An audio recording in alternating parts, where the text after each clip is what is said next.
শেষ ওভারে জয়ের জন্য দিল্লি দরকার ছিল 17 রান, মাত্র 4 রান দিলেন আবকাশ খান। ম্যাচ জিতে নিল রাজস্থান রয়্যালস। অভিষেকের পর ইয়র্কার করে রান আটকে দেন। যে দলের মাঠে গেল সেই দলের জয়। আইপিএলে প্রথম 9টি ম্যাচতেই তাই হলো। দিল্লি ক্যাপিটালস আরও একটি ম্যাচ হেরে গেল। জয়পুরে রাজস্থান রয়্যালস নিজেদের দ্বিতীয় ম্যাচ জিতে নিল। প্রথমে ব্যাট করে রাজস্থান 185 রান নেই। জবাবে ব্যাট করতে নেমে দিল্লি ইনিংস শেষ হয়ে গেল 173 রানে। দিল্লির অধিনায়ক ঋষভ পান্ত টস জিতে রাজস্থানকে ব্যাট করতে পাঠিয়েছেন। তিনি মনে করেছিলেন পরে ব্যাট করার সুবিধা নেবেন, কারণ জয়পুরের মাঠে বল করলে স্পিনারদের অসুবিধা হয় শিশিরের কারণে। কিন্তু বৃহস্পতিবার তেমনটা হলো না, কারণ উল্টো দিকে যুজবেন্দ্র চাহাল মতো একজন স্পিনার ছিলেন। 3 ওভারে 19 রান দিয়ে 2 উইকেট তুলে নেন তিনি। বল হাতে রাজস্থানকে জেতানোর নেপথ্য বড় ভূমিকা ছিল চাহালের।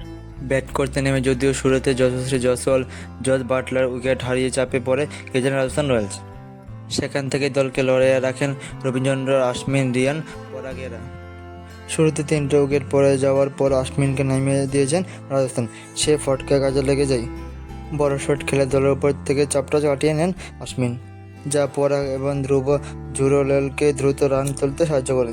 এই দিন দিল্লি ক্যাপিটালস প্রথম একাদশে রেখেছিলেন মুকেশ কুমারকে। বাংলা পেসার নিজেদের প্রথম ওভারে জয়শ্রী 5 স্টাম্প উড়িয়ে দেন।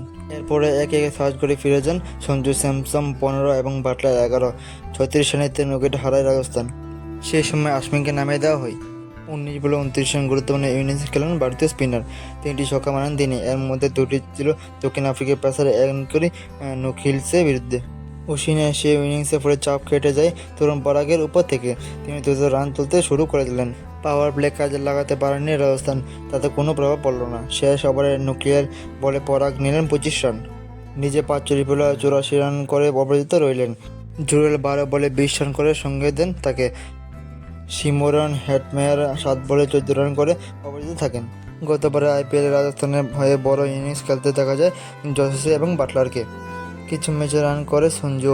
অনেকের মতে এই 3টি ক্রিকেটার রান না পেলে রাজস্থান বড় রান তুলতে পারত না। ভিডিওটা কেমন লাগে অবশ্যই ভিডিওটা ভালো লাগলে like, comment, share and subscribe করে দেবেন।